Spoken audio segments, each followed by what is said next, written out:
যখন আমার সাথে পরিচয় হয় কোন ছেলের সাথে সম্পর্ক ছিল তার এবং তার সাথে সেক্স করতে গিয়ে তার পেনিস ছিঁড়ে যায়। ভাই কোথায় এমন ঢুকিয়েছিলিস যে ছিঁড়ে গেছে?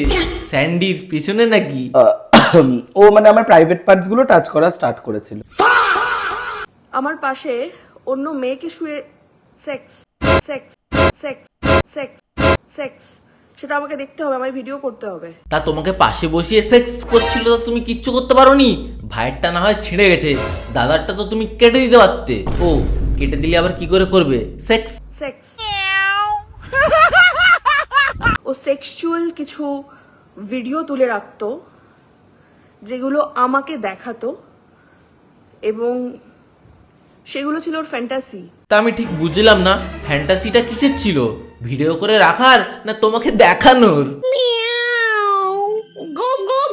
ভাই দাদাকে নিয়ে তো অনেক কথাই হলো, এবার তোমার প্রসঙ্গে আসি। তা তোমার নাকি 3-3টে বিয়ে?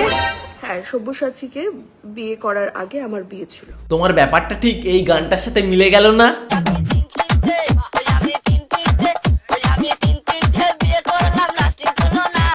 এই টপিকটা নিয়ে যদি তোমাদের কোনো লং ভিডিও লাগে তাহলে কমেন্ট করো কমেন্ট বক্সে, চলে আসবে পাকামি বাজে ইউটিউব চ্যানেলে।